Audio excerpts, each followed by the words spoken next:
Right, welcome to this presentation. My name's Dr. Andy Kirkland, and I was invited to make this talk for Standard Life Aberdeen Asset Management. I think simply because of my expertise in sport, particularly high performance sport. I'm what you would call a pracademic, so someone who works in an academic environment at the University of Stirling, but I'm also an active coach. My guess is that I was invited here because I work for British Cycling, and I have a pretty deep appreciation of that sport. Of course, I'll talk a little bit about sport today, but I'm also going to take you on a journey in overcoming barriers to change in any environment, whether it's a business one or a sporting one. Now let's start with this awesome image from the photographer Salgado, whose aim is to capture images of a world that's moving more quickly than nature can adapt to it. So he captures images from rainforests to disappearing cultures like this fine gentleman in the slide. So that's a kind of theme for my talk today, is to look at that process of adaptation and how we can set an appropriate change environment so we have the desired outputs and impacts that we really want to be having. Now, learning for me, I work in learning and I've got expertise in coach learning, but learning is often a journey of serendipity for me in that we have light bulb moments through innocuous events. We don't expect to learn something incredibly exciting that may change our lives, but it often happens that way. So this fine gentleman on the slide with the even finer white beard is a chap called Stafford Beer, and he's a genius professor in a field called cybernetics. That field has morphed more into something that we call operational research, but they're interlinked, very close disciplines. So cybernetics is a transdisciplinary approach to exploring regulatory systems, the structures, constraints, and possibilities. Well, why am I mentioning this? Well, the original presentation was for IT professionals, and Professor Beer designed some of the original systems for computer systems.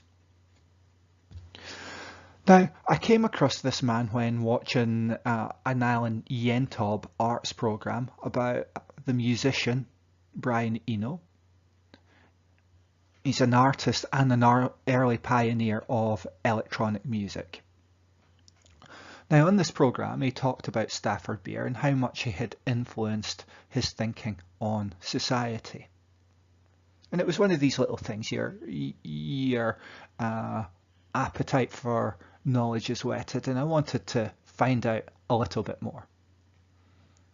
So as we do in this world of technology is get onto Google, and I managed to locate this 1973 book, Design and Freedom, on the internet. And I think I only paid 99p, including postage, from America, and it came from a fancy university's library in the States, probably Stanford or something.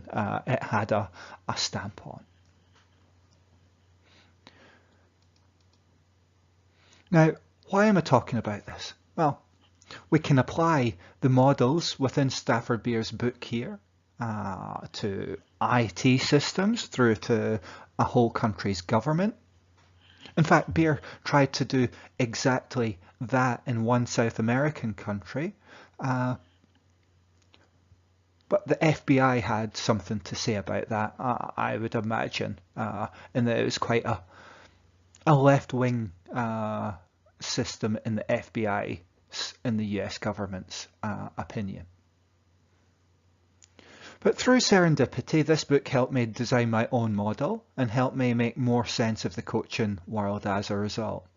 And we'll have a look at this model a little bit later in my presentation. Right. So we often think about change. This is getting into the topic now. So we often think about change as being wholly positive. However, it's a bit like learning. We can assimilate with particular environments and continue to make the same mistakes as our colleagues, our peers, and people in the past. We can just go with the flow, get on with our job, and nothing much changes, so we're maintaining the status quo, not really learning much. Or we can change the way we think and behave for the better. So that's what learning's about, is when learning occurs, we're changing the way we think and behave, hopefully for the better. To do so, internally for ourselves, the key questions to ask are, where are you now? What is your potential? And that's one of my key tenets in life, is that everyone's got great potential. The job as a coach is to help people achieve that potential. So I believe in everyone listening here has got great potential, and we've just got to find the mechanisms for that change. But part of that process has got to be internal as well. So what is your potential? And finally, and sometimes it's kind of a concept that we fail to recognize, that we're operating in complex, dynamic, and ever-changing environments in which we've not always got control for our own destiny. So how do you reach your potential in that complex environment? That's some of the things we're going to explore in this presentation. Right, into sport for a moment. What does it take to make a champion? Well, let's have a look at what it does take. So I've taken this model from Dr. Steve Ingham, a physiologist who worked with Sir Steve Redgrave, the rower, amongst others. Steve was quite important at the beginning of my PhD journey, in which he sent me his thesis, and I learned quite a bit from him. But Steve is, like me, a pracademic, that he's focused on practical effect of what he does. And this model is designed for sports scientists, in fact, when considering what interventions or changes we want to implement in an athlete's training environment. Now, the higher order themes show how complex the system we operate within is.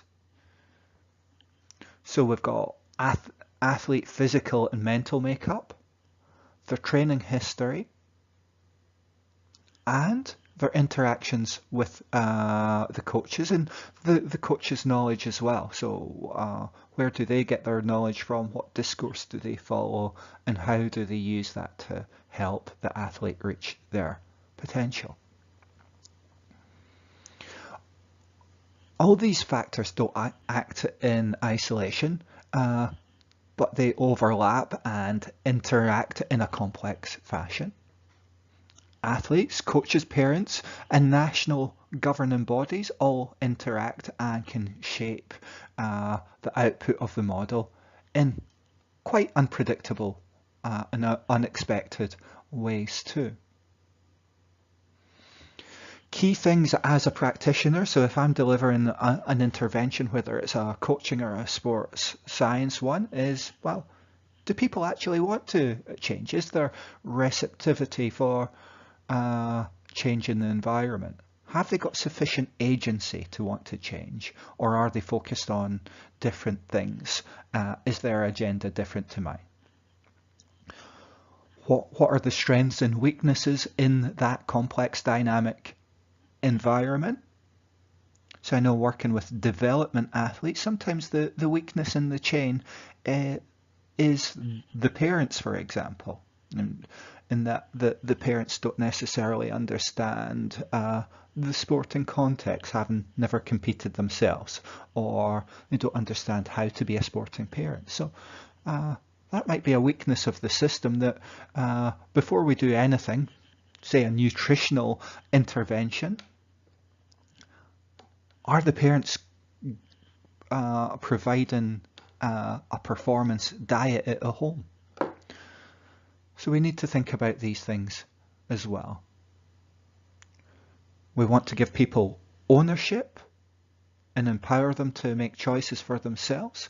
So what do the athletes think, and what do they see, and what are their ideas? Because if they come up with the solutions for the problems that we might be seeing, then the likelihood is they'll buy into them more. So there's good theory. So the self-determination theory from Deci and Ryan, for example, would suggest that getting athlete buy-in is absolutely key. It becomes even more complex when we look at age and stage of athletes, importance of interventions, and so on. So it's really, really complex.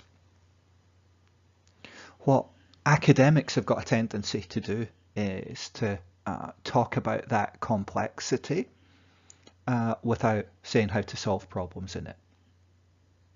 But in a working environment, we tend to have to be pragmatic and just get on and try and solve problems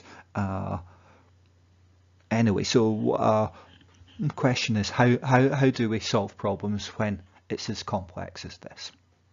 I'll go on to speak a little bit about that now. Now, my partner is a data scientist who works in operational research too. More serendipity coming in here. Now, her team builds mathematical simulation models in major financial institutions. They do so with complex, dynamic, and huge data sets to identify the risk of fraud. The models they design result in multi-million-pound savings for institution, and they help with business planning strategies too. Well, what's this got to do with change? Well, when we're talking about change, what we often see in many environments, including sport and academia and business, that decisions and policies for change are often based on rhetoric from senior management. They come from demands coming from other stakeholders, which may not necessarily make sense within a particular context. And we just get on and do something. We do what we're told. But usually in circumstances where it's not planned appropriately, we've got a strategy for that change, nothing much changes as a result. So the intervention or the change is ineffective at improving practice. So I picked up a periodical that was sitting on our kitchen table. It's called Impact, so it's the Journal of the Operational Research Society. And I saw this model from Mark Elder, and I thought it was particularly pertinent in understanding decision-making processes when we're looking for change. Now, this model helped me understand how complex systems perform and how we can respond relatively quickly to disruption in that system, and it helped me find alternative ways of doing things. So it's a plan for my decision-making processes. Fundamental to this model is that we follow a pragmatic process which is guided by evidence, in which we verify and validate our actions in kind of an iterative way. Whether that's through cognitive simulations, i.e. we think about it, or we go through more complex verification and validation processes in which we use objective data to make those decisions. But what we see in this model is that it's a loop, it's never ending. We're continually asking questions, building either mental or physical simulations, performing real-world experiments, gaining insight, collecting data, verifying and validating what's in the model. But using this as a framework for change to understand what we're doing is more likely to provide robust processes for that change, and we're more likely to have an impact as a result.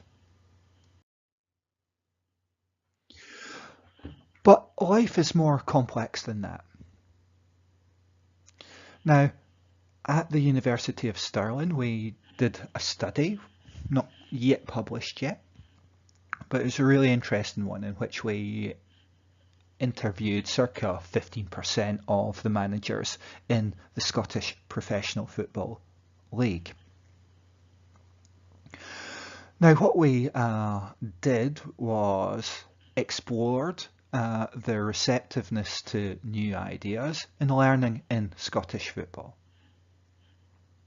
And what we found was complex. You might be able to relate it to your own coaching or your business practice. And what we did, we looked at the receptiveness of a playing methodology developed by a Portuguese professor called Victor Frade. Now, this playing methodology is called tactical periodization, so it's a holistic model. And it's one that accounts for the complex, ever-changing environment in which football takes place. So it's quite a complex model, but it's my belief that it's entirely appropriate for a football environment. Anyway, so we asked Scottish football managers what we thought about this model. We see on the quote on the left-hand side, and it says, "I thought football management, coaching, before I started having a real experience of it, was all about how I plan and how I prepare for my team for those 90 minutes on the Saturday. And that was it." But no, it was more than that. That's a small part of everything that goes on in the football environment. So what we found was that despite the coaches came with a variety of different experiences, some would say that they had lived in a very tight football bubble and hadn't experienced anything else apart from the football environment, through to those who had gone through higher education, had worked in other performance environments and so on. But what we found is that most of them planned training using kind of a back of a fag packet approach, which didn't relate to how we perceive high performance sport to be. And these are some of the highest paid coaches in Scotland. I wouldn't say some of them are highly paid, but coaching isn't a highly paid profession despite the expertise you need to do it well. So what we found was that whilst in principle they were all for learning new things and adapting practices, the reality was that they lacked agency to do so. Agency is like a sociological principle which relates to an individual's capacity to make decisions for themselves. So they had limited agency to change things in their environments. Like the coach that we've taken the quote from here, they readily admitted that they didn't have the skill sets to deal uh, with their role, especially as most had not been adequately trained for it. So they may have gone through a coaching course which helped them organise training on the football pitch at quite a superficial level, but they hadn't been prepared for a really complex and difficult management position. So I would argue that that was one of the reasons they lacked agency, was that they weren't adequately trained for the job, and they were happy to admit as much. What we also found was that league structure, and this could be business structure in your environment, league structure meant that it encouraged short-termism, in which managers were not willing to take a chance because of the consequences of losing a few games that could lead to them losing their job. So in Scotland, it's not untypical for a team to be, say, in the top 3 or 4 in the league and have a short run of losses and find themselves fighting for relegation. And what that really does is encourage a process of, or a short-term mindset in which the managers or coaches aren't willing to give younger players a chance for fear of them making mistakes and the coach actually being held accountable for those mistakes, or with new training methodologies doing different things. It takes time to implement change in various environments, and players come into that as well. Players must be receptive to that change, and I'll get to that in a second. They mentioned training conditions and facilities, so they complained about not having good quality pitches. I wonder what they would say in the favelas in Brazil or whatever, but the coach is saying the facilities weren't adequate. I would question the need for top level facilities, but that's another story. And they also mentioned things like the weather. So in the Scottish winter, it's freezing cold, it can be blowing a gale, the pitch can be soggy or it can be rock solid, and it's not necessarily much fun to be standing about under floodlights in December doing some training. And this was a big factor. They argued that because the periodized or tactical periodization had come from Portugal, it wasn't really suitable to be applied in the Scottish game. It wasn't. And again, that's highly a questionable mindset, but it's kind of how us human beings are. We challenge change. We fight to maintain the status quo. So something new comes in, and sometimes the default position is to resist that change. Boards were mentioned as a barrier for change as well, in which the teams didn't really have a strategic plan. It was kind of the managers were simply judged on the number of wins they got or their league position without an actual strategy to help them do so. And that contributed to the agency that they had, in that they were just working towards winning games on a week-by-week basis rather than a higher vision of what they wanted to achieve.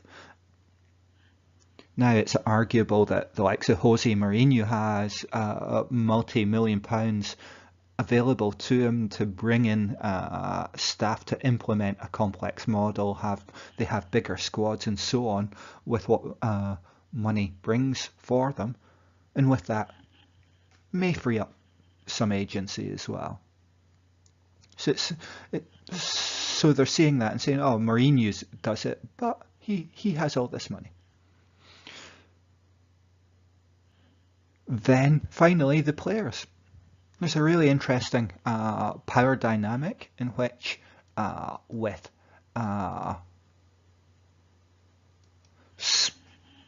the managers can't necessarily sack players because they've not got the money to replace them. Sometimes the players are paid more, And if the manager or coach does something that the players don't like, and they withdraw their consent to be coached, which often happens, say, I don't like this manager, they gang up on him behind his back,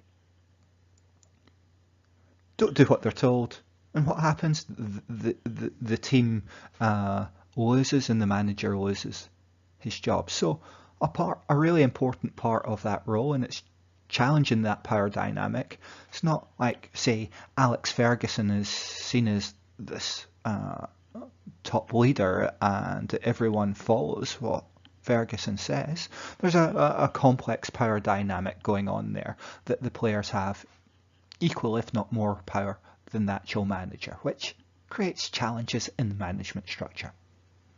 So, in summary to this slide,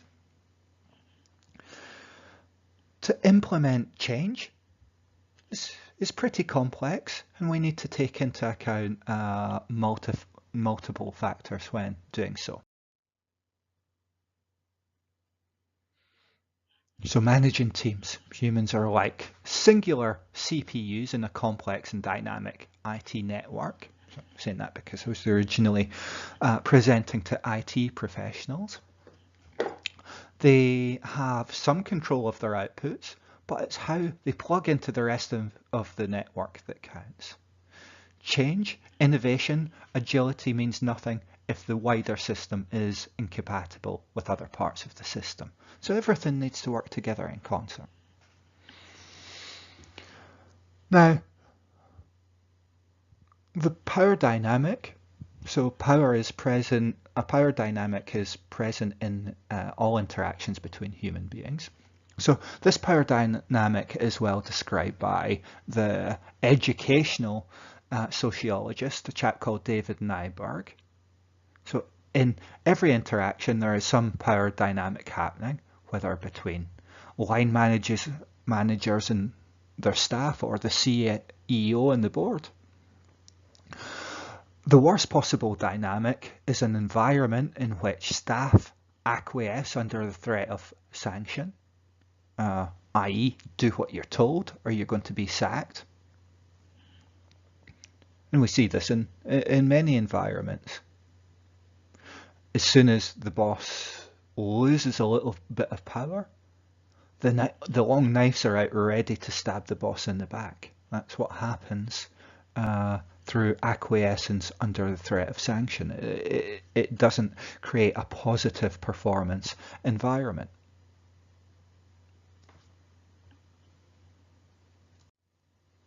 The ideal environment is where we all take responsibility and ownership for our actions, and that comes through commitment to the organization through informed judgment. So we actually ascribe to the philosophy of the company. It's important for us what the aims of the company are, and that we actually buy into it, and we want to work hard as a team to achieve, say, the company's strategy.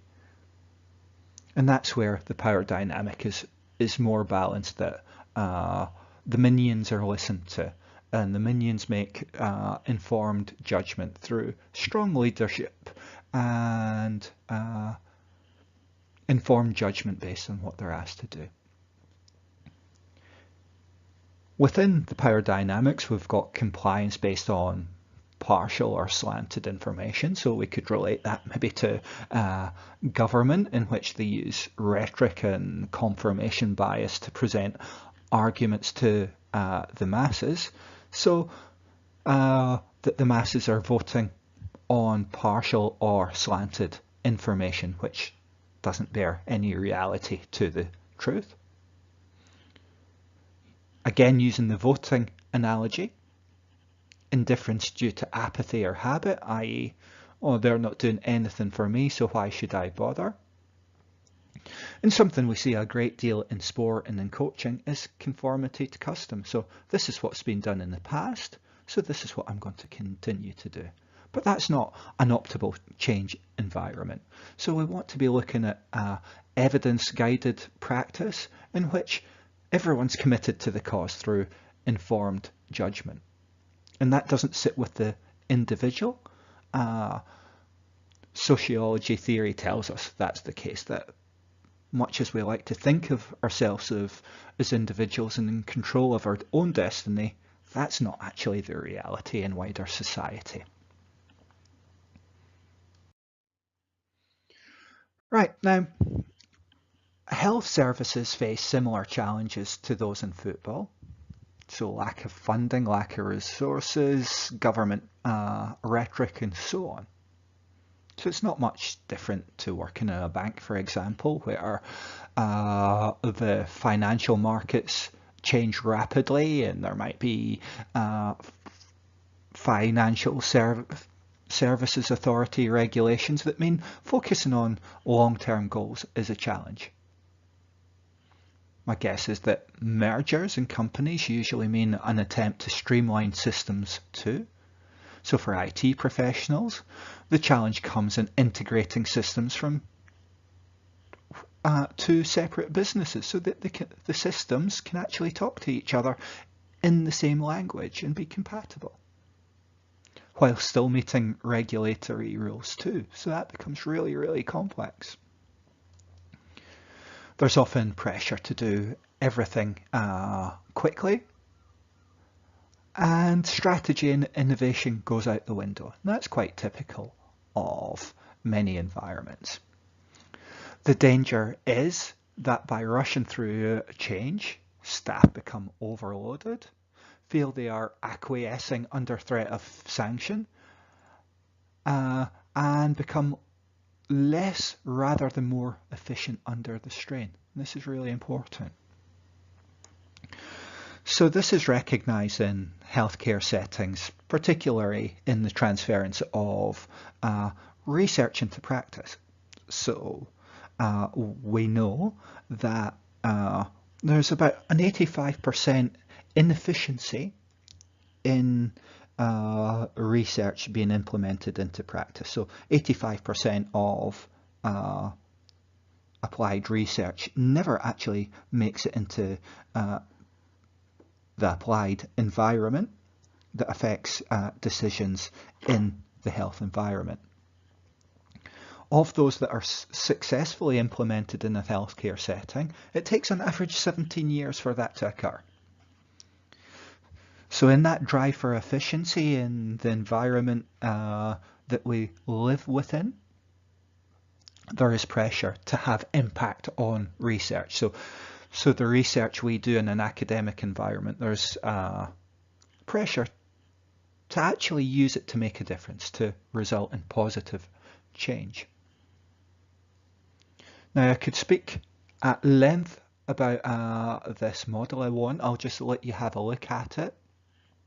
So it's from Mealy et al. 2005, and it's called the Theoretical Domain Framework, in which they talk about individuals and environments needing to have the capability or skills to do the job that they need to do, the opportunity to implement change. So if they've not got sufficient agency, then the likelihood is that change will not occur for the better. And individuals must have the motivation to want to change rather than to be able to resist it. So when designing research studies, for example, it's very, very important that we understand these factors in depth. So that asks the question, how do these factors on the slide here in the model, so sources of behavior, intervention functions, and policy categories, how do they all interact in that complex fashion to influence the ability for individuals and teams to change? So when we're looking at change, I recommend we look at this model and we'll look at the context in which individuals are operating within. Something that's often forgotten about in sport in that how much culture and environment, rather than resources and things, influence that change discourse.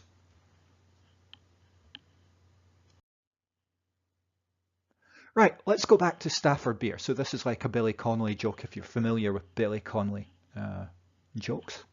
That he speaks for ages, starts off a joke, speaks for ages about something else, and comes back to it at the end. This isn't a joke though.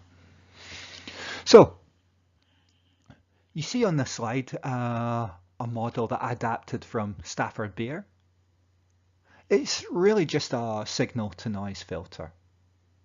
So Beer proves mathematically that if noise is greater than the signal will inevitably fail.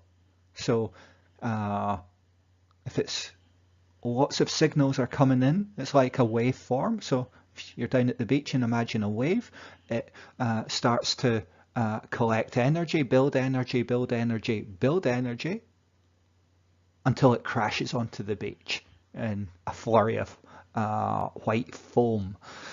So information is like that. If we're overloaded with it, we've got a set capacity in which we can deal with it, but if we have too much, the system will fail. Our brain can't cope with it.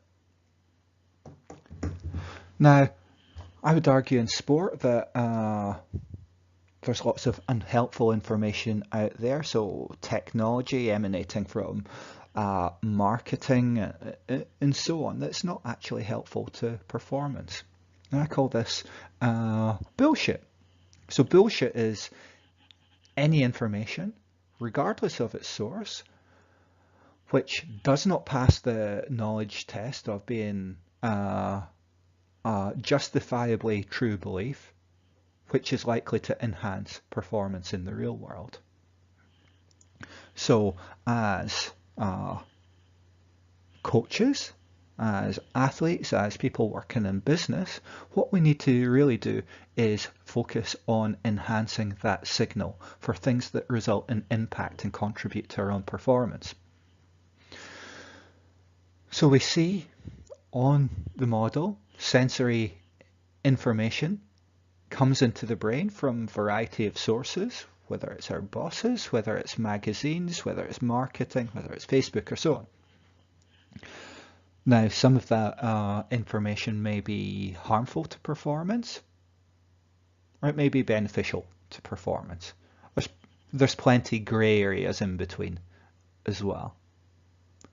And what we need to do is go through a complex decision-making process, or it might in fact be simple, saying, well, how does this information, or how does this contribute to performance outcomes? Is it likely to be of benefit? In sport, we've got to be a little bit careful there and consider moral and ethical implications, i.e. with doping. So yeah, in many instances, doping can be really helpful to performance. However, it's against the rules. It can be harmful to the individual as well in some instances. So what we've got to do is focus on amplifying what's important to performance and filtering out what's not, which will result in more appropriate outputs, and that will then subsequently develop our knowledge. So knowledge is justified true belief. We must have justification for believing something to be true. That often means that we've tried it out ourselves to decide whether it works or not. And then that goes into our brain to be retained for future decision-making processes. Quite a simplistic model.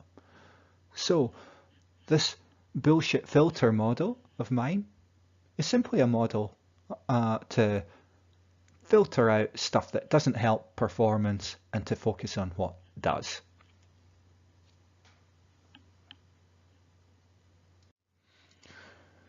As humans, we work in a similar way to this model. So in sport, we have the concept of overtraining for experts in the area. I would call that non-functional overreaching. correct definition, in which if an athlete trains too much or too hard, they'll get worse. We also know from business that after about 6 hours of working, most people become less efficient. And there's some evidence to even suggest that part-time workers are more productive than full-time workers. And I'm not talking when it's normalized, I'm saying that people that do less time at work tend to actually do more than those who are doing 60-hour weeks. We would talk about the dose response in sport. So we're looking at what's the minimal amount of work an individual can do to achieve their maximal potential. More doesn't necessarily mean enhanced performance. Sometimes it means decreased performance. And this is where this model comes into. We can apply it to human beings, how we load them in training, how we work in our working environments and so on. This is why people become overly anxious when they are overworked. It's not helpful. It doesn't help the business. It doesn't help sport. It doesn't help anything. Nearly there. So it comes back to some of the concepts I spoke about earlier. Insanity is doing the same thing over and over again and expecting different results. That's why we require change, but we need to focus on change that will have practical benefit and impact. Ask yourself these questions. Why do I believe this is the right thing to do for my clients or athletes? What justification do I have for my beliefs? And where does my evidence come from, and do I trust it?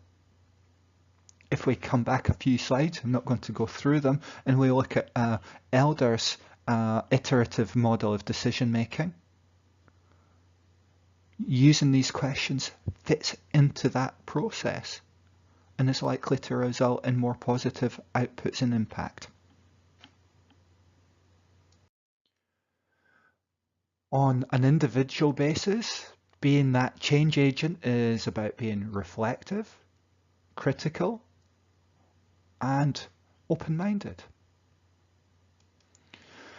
However, it's a discourse of naivety to believe that we can go it alone. We're all part of wider teams. We need to work in an environment which promotes social capital, in which people work together towards common goals, in an environment that welcomes open-mindedness and receptive to change.